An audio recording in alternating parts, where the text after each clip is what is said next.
Nuevamente estamos aquí en una grabación informal, en una grabación casera,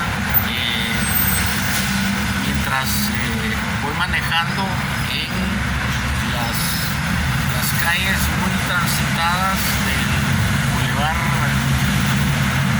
del Obelisco. Ahorita estoy pasando debajo del puente del Obelisco, rumbo a la zona 13, y siempre hay un tráfico muy denso, pero nunca es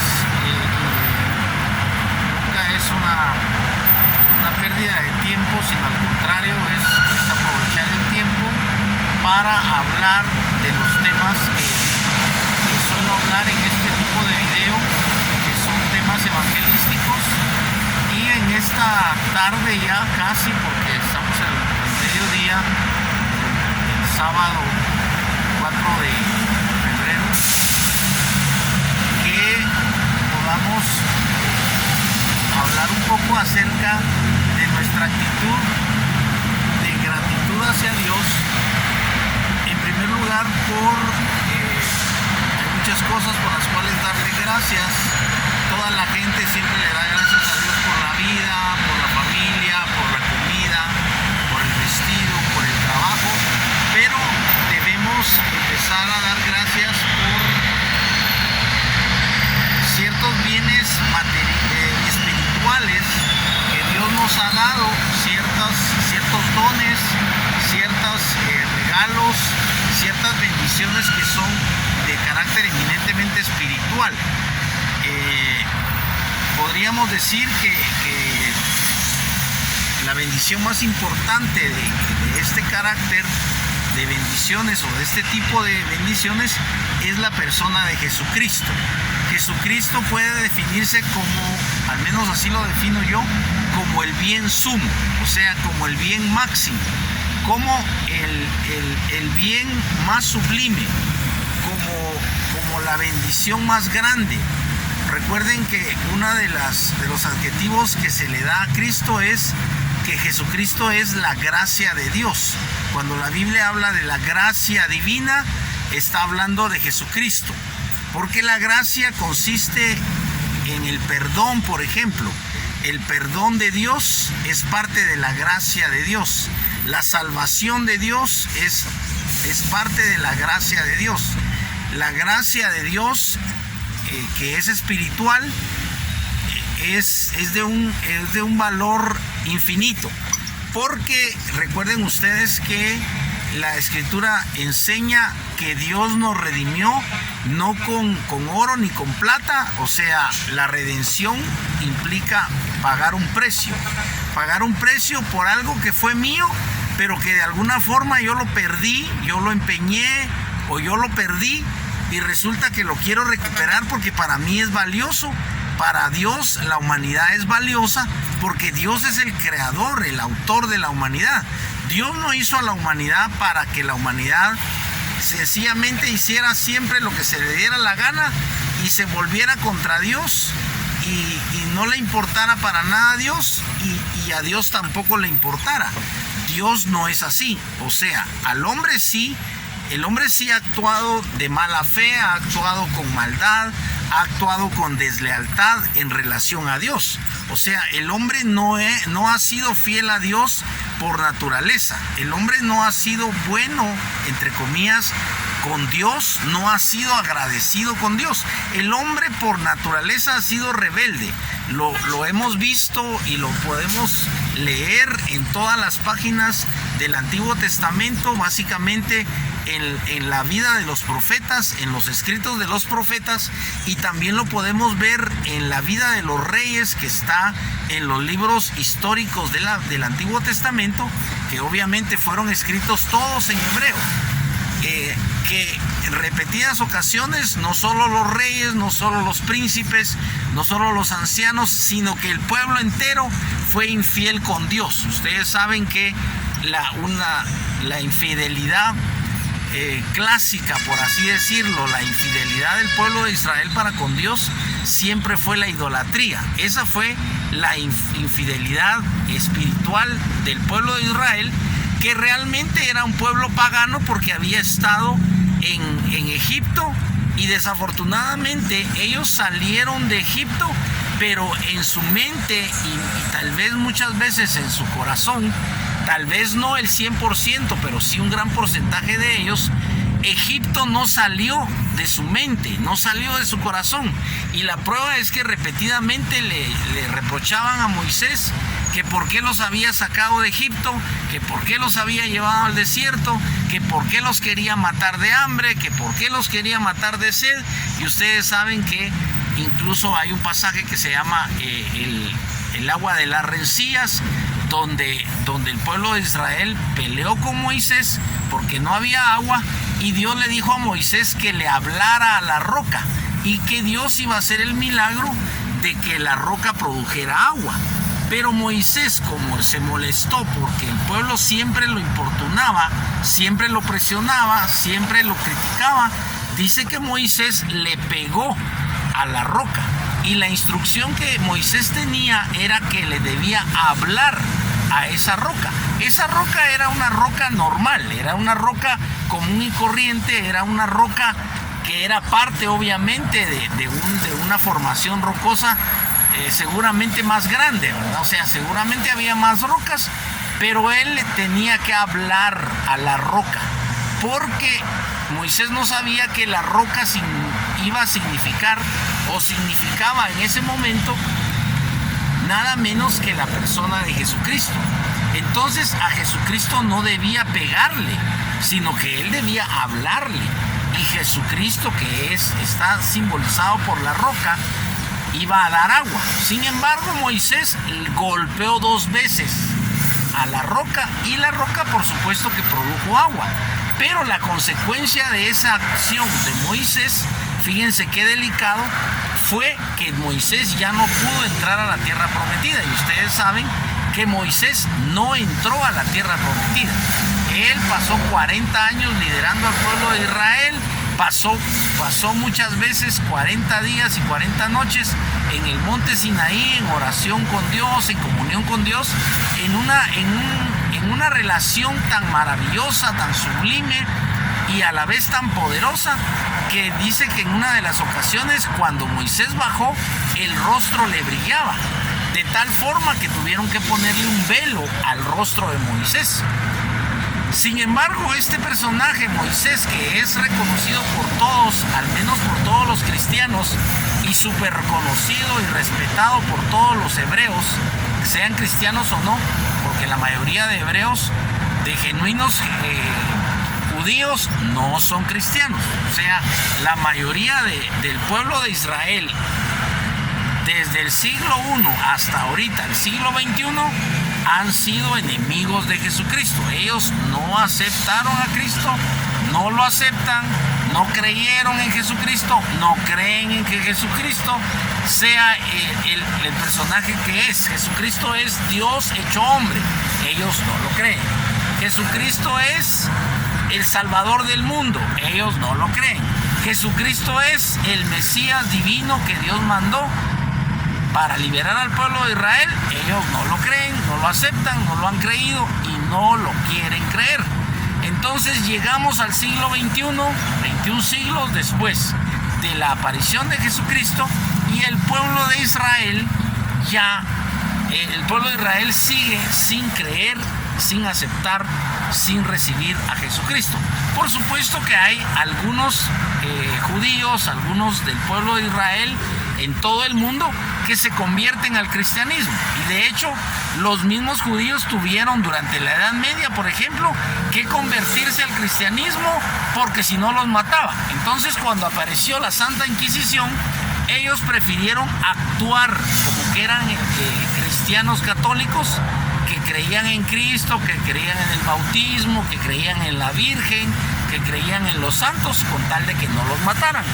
Y también los judíos, eso sí no lo sé con certeza, pero los judíos también en determinado momento, por ejemplo, cuando fue la hegemonía de Inglaterra, de la Inglaterra protestante, y que recuerden ustedes que históricamente los ingleses, como decimos en Guatemala, le dieron vuelta a la tortilla, y entonces los ingleses en determinado momento, no sé en qué siglo, parece que fue después del siglo XVII, eran ellos los que perseguían a los católicos, y eran ellos los que condenaban a muerte, a la horca, por ejemplo, a los católicos, y no sé si también a los judíos. Así que no es raro y no es nada nuevo que los judíos, sin creer en Cristo, hayan actuado como católicos y hayan actuado como protestantes, porque los judíos han seguido con su creencia en la Torá, con su creencia en la Tanaj, ¿verdad? Que es todo el Antiguo Testamento, pero ellos han tenido en determinados momentos históricos que actuar como que si fueran católicos o evangélicos, pero en el fondo ellos han seguido sin creer en Cristo. Ahora nosotros, que tenemos la gran bendición del Evangelio bendito de Dios, que tenemos la apertura aquí en Guatemala de que las mismas leyes nos dan libertad de culto, las mismas leyes respaldan el que tú y yo podamos reunirnos en torno a un altar. Por supuesto es un altar hecho por hombres, en torno a un maestro o predicador o pastor o apóstol o evangelista que nos está hablando de la Biblia. Eso es una bendición que tenemos en Guatemala, pero el tema es qué tan agradecido eres tú con Dios en relación a todo esto que es netamente espiritual. Porque aunque la Biblia, por supuesto, es un libro tangible, que tiene palabras que están escritas, que son visibles, sabemos que el contenido de la Escritura dice que es inspirado por Dios. Entonces, cuando tú lees la Escritura, de una u otra forma te conectas con el Dios de la Biblia, ¿verdad?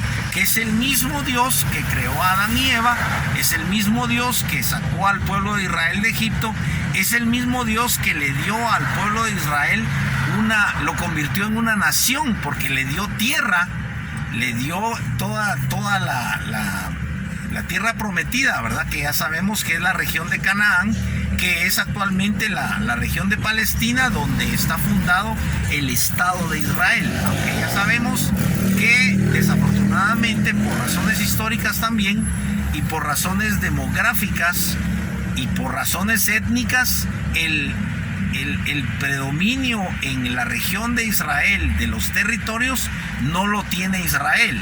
Y tampoco Israel tiene el predominio o el porcentaje mayoritario de judíos en esa región, sino que toda esa región de Palestina ya sabemos que tiene más de un 60% de árabes que son musulmanes, ¿verdad? Que son enemigos acérrimos de los judíos. Pero vemos que los judíos han hecho milagros y han hecho maravillas, no solo a nivel arquitectónico, ¿verdad? Porque han convertido a la nación de Israel en una potencia a nivel militar, y también en una ciudad moderna a nivel arquitectónico, ¿verdad? E incluso la han transformado a nivel de la agricultura, con terrenos que originalmente eran desérticos y que los ingenieros y los científicos israelíes han logrado hacer que el desierto produzca. O sea, han hecho milagros. Por supuesto que ellos lo han hecho con la ayuda de Dios, y para ellos la intervención de Dios es determinante en todo lo que ellos han hecho. Pero nosotros somos los que tenemos que reconocer cuáles son esas bendiciones. Entonces, para resumir y para terminar, las bendiciones espirituales por las cuales debemos dar gracias y las cuales debemos aprovechar son, en primer lugar, la persona de Jesucristo bendito, que es nuestro Salvador y que genuina y efectivamente resucitó de entre los muertos, que efectuó la redención de la humanidad muriendo en la cruz del Calvario y derramando su sangre, y con esa sangre bendita, que sería el segundo elemento por el cual hay que dar gracias. La sangre de Cristo fue derramada para que nosotros pudiéramos tener limpieza de pecados. Dios nos perdona, pero tiene que limpiarnos de pecado. El único elemento que limpia el pecado no es el arrepentimiento, no son las obras, no es una serie de acciones que el hombre haga. La única forma de limpiar el pecado es por medio de la sangre de Cristo. Así que definitivamente el hecho de que tengamos que agradecer a Dios profundamente por la sangre de Cristo es algo que es sumamente importante. También debemos agradecerle por toda la palabra de Dios, que es viva y eficaz, dice la Escritura, que es más cortante que toda espada de dos filos y que penetra hasta las coyunturas y los tuétanos, y que dice que discierne los pensamientos del hombre. Así que debemos darle gracias a Dios por la palabra de Dios. Debemos darle gracias a Dios nada menos que por la presencia divina del Espíritu Santo, que es Dios mismo en la tierra. Recuerden que el Espíritu Santo es la persona misma de Dios que está en la tierra, enviada por Jesucristo, como la promesa que Jesucristo le hizo a los apóstoles de que les convenía a ellos que Cristo se fuera físicamente porque les iba a enviar el Consolador. Y nada menos que tenemos la bendición desde hace 2000 años de que el Espíritu Santo de Dios, que es Dios mismo, porque recuerden que Dios es Espíritu y que Dios es uno, entonces Dios es el mismo de ayer, de hoy y de siempre. Es el mismo Dios que estaba en el huerto con Adán, es el mismo Dios que se manifestó a todo el pueblo de Israel a través de Moisés, y ese mismo Dios es el que está en la tierra en la forma bendita y divina del Espíritu Santo. Por supuesto, el Espíritu Santo es invisible, pero es Dios, y el Espíritu Santo habla y el Espíritu Santo siente cuando tú lo rechazas o cuando tú no lo crees, cuando tú no recibes a Cristo. El Espíritu Santo dice que se contrista. De hecho, en los cristianos nos dicen que el Espíritu bendito de Dios es el que nos convence, no solo a nosotros los cristianos, sino al mundo entero de pecado, de justicia y de juicio. Entonces a los cristianos el Espíritu Santo nos hace sentir cuando nosotros queremos pecar, cuando nosotros queremos dar lugar a la carne, al placer, por ejemplo, al pecado del sexo, y queremos caer en fornicación, en adulterio o en toda o cualquier forma de pecado sexual que haya. El Espíritu nos redarguye, ¿verdad? O sea, nos avisa, nos habla, nos hace sentir que estamos actuando mal o que vamos a actuar mal. Y nosotros, desafortunadamente, generalmente no le obedecemos, sino que hacemos oídos sordos, como decimos en Guatemala, y resultamos pecando. Entonces resultamos ofendiéndolo, contristándolo, que quiere decir entristeciéndolo. Y nosotros debemos dar infinitas gracias por la presencia bendita y sublime del Espíritu Santo. Yo te exhorto, hermano, a que tú pienses en esto que te digo, porque el Espíritu Santo es la persona que está en la tierra para redarguirte a ti, para enseñarte, para demostrarte, para hacerte pensar, para hacerte conciencia de que tú necesitas entregar tu vida a Jesucristo, de que Jesucristo no estuvo para nada jugando o haciendo el teatro como hacen los judíos en relación al cristianismo. Jesús no estuvo para nada haciendo llegando a la cruz y muriendo por nuestros pecados en la cruz del Calvario. Para él fue el sufrimiento más grande que algún ser humano haya podido experimentar o experimente o en el futuro pueda experimentar. Ese sufrimiento, hermanos, fue el sufrimiento más grande que un ser humano haya tenido, haya sufrido, haya padecido, sobre todo injustamente, porque sobre todo estamos hablando de Jesucristo, que dice que estaba lleno de gracia y de verdad, y que Jesucristo nunca pecó. Entonces, darle una muerte tan cruenta a un criminal, a un violador o a un asesino, pues diríamos que es justo.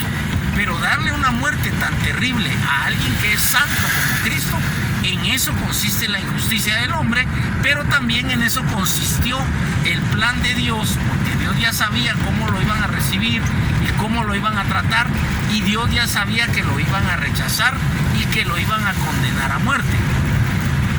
Todo en beneficio del pueblo de Israel, porque Isaías explica que la razón por la cual vino Cristo fue para purgar o para pagar los pecados del pueblo de Israel, pero también nosotros sabemos que por ese rechazo del pueblo de Israel, toda la humanidad se ve beneficiada con la persona bendita de Jesucristo. Así que yo te invito, hermano, a que tú le des gracias a Dios por la persona de Cristo, que le des gracias a Dios por la palabra de Dios, por el Evangelio y por el contenido de las epístolas, que es la sana doctrina, que es la enseñanza para ti y para mí, y que tú te intereses en todo lo que dice la Biblia, que no seas indiferente, que no rechaces a Cristo, que no seas indiferente con Cristo, que no seas duro de corazón con el Espíritu Santo. Tú debes ser agradecido y debes pedirle perdón a Dios porque has sido indiferente a Él, has sido indiferente al llamado que te ha hecho en repetidas ocasiones, y debes acceder a ese llamado, porque ese llamado es para que Dios te pueda justificar. La Biblia dice que a los que llamó, a estos justificó. Y lo que tú y yo necesitamos es la justificación de Dios, que Dios nos declare justos, que Dios nos perdone de nuestros pecados, que Dios nos limpie con la bendita y poderosa sangre de Cristo, para que nosotros podamos presentarnos delante de Dios y que nosotros también podamos ser genuinos hijos de Dios, engendrados por el Espíritu Santo, porque el que hace el milagro de que tú te vuelvas hijo de Dios no es el bautismo que le dan a los niños en la Iglesia Católica. La acción puede ser buena, la intención puede ser buena, la fe puede ser buena de los católicos, pero el bautismo no hace que un niño sea hijo de Dios, porque para ser hijo de Dios necesitas ser engendrado por el Espíritu de Dios, por Dios Espíritu. Esto es un milagro que solo puede ocurrir cuando tú ya eres adulto y cuando tú conscientemente reconoces que eres pecador, que necesitas perdón y que necesitas de Cristo. Esto un bebé no lo puede entender, un bebé no se puede arrepentir, un bebé no puede entender qué es el pecado, un bebé no peca porque es un bebé. Es un bebé de 3 meses, de 1 año, él no puede entender nada de esto y por lo tanto él es inocente. El bautismo de los niños católicos es solo mojarlos con agua y punto.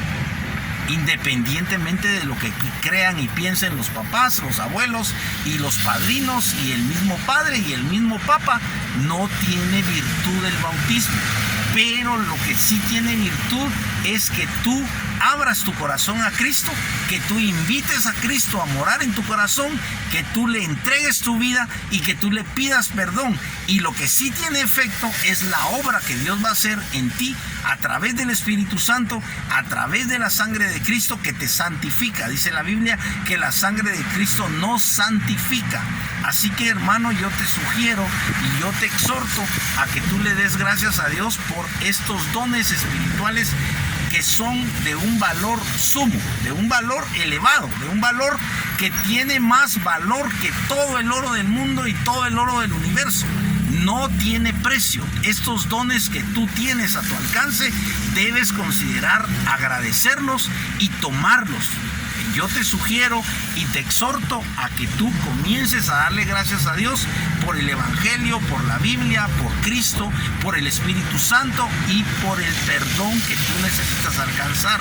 Además, debes darle gracias a Dios porque hay una iglesia cristiana cerca de tu casa. Debes darle gracias a Dios porque hay personas, aunque a ti te caigan mal, aunque sean personas imperfectas, que sean censurables porque como humanos siempre cometen errores, que hay un pastor o hay un predicador o hay un evangelista o hay un apóstol que te predica la palabra de Dios. En esta tarde yo te bendigo y espero en Dios que este mensaje te sea de bendición.